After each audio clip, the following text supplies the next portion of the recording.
Telugu top singer కల్పన గారు నిన్న రాత్రి అలాంటి నిర్ణయం తీసుకోవడం చాలా బాధాకరం. అసలు కల్పన గారు ఒక్కసారిగా ఎందుకు అలా చేసుకున్నారు అని తన తోటి సింగర్స్ తో పాటు తెలుగు ఫిలిం ఇండస్ట్రీలో అందరూ కూడా షాక్ అయ్యారు. ప్రస్తుతానికి సింగర్ కల్పన గారి ఆరోగ్యం నిలకడగానే ఉందని హాస్పిటల్ యజమాని చెప్పుకుంటూ వస్తూ ఉన్నారు. అసలు ఆమె ఎందుకు ఇలా చేసుకున్నారు? ఇలాంటి పని చేసుకోవాల్సినంత అవసరం ఏమొచ్చింది?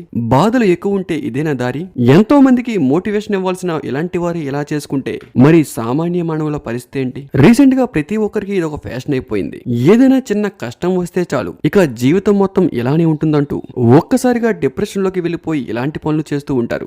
ఒక్కసారి ఇలాంటి పని చేసి హెల్త్ డిస్టర్బ్ అయితే జీవితాంతం ఆ హెల్త్ ప్రాబ్లం వెంటాడుతూనే ఉంటుంది. సినికావేశంలో తీసుకున్న చిన్న చిన్న నిర్ణయాలే జీవితం మొత్తం బాధపడేలా చేస్తాయి. తరువాత ఎంత బాధపడినా ఉపయోగం ఉండదు. రీసెంట్ గా చూసుకుంటే చాలా మంది ఇలాంటి ప్రయత్నాలు చేస్తూ ఉన్నారు. మంగళవారం సాయంత్రం 5 గంటలకు హాస్పిటల్లో జాయిన్ చేశారు. అప్పటి నుంచి ఒక్కసారిగా తెలుగు ఫిలిం ఇండస్ట్రీలో సోషల్ మీడియాలో కల్పన గారు ఇలా చేసుకున్నారు అనే న్యూస్ విన్న ఆడియన్స్ అందరూ కూడా చాలా బాధపడ్డారు. నిన్న చాలా జాగ్రత్తగా ట్రీట్మెంట్ అందించిన డాక్టర్స్ పొద్దున్న కల్లా బులెటిన్ విడుదల చేశారు. ఆమె బాగానే ఉందని, కొంచెం ఊపిరితిత్తుల్లో నీరు చేరడం వల్ల ఇన్ఫెక్షన్ అయిందని, వెంటిలేటర్ పై చికిత్స అందిస్తున్నామంటూ చెప్పుకుంటూ వచ్చారు. తోటి సింగర్స్ గీతా మాదిరి గారు, సునీత గారు నిన్న రాత్రే దాదాపు తెలుగు సింగర్స్ అందరూ కూడా హాస్పిటల్ కి చేరుకొని అసలు ఎందుకు కల్పన గారు ఇలా చేసుకున్నారంటూ దగ్గరుండి కల్పన గారికి చికిత్స బాగా అందించాలంటూ డాక్టర్స్ కి రిక్వెస్ట్ చేసుకుంటూ వచ్చారు. అత్యవసర పరిస్థితుల్లో 12 గంటల పాటు వెంటిలేటర్ పై పెట్టాం. కొంచెం బ్రీతింగ్ ప్రాబ్లం ఉంది, ఎందుకంటే ఊపిరితిత్తుల్లో నీరు చేరింది.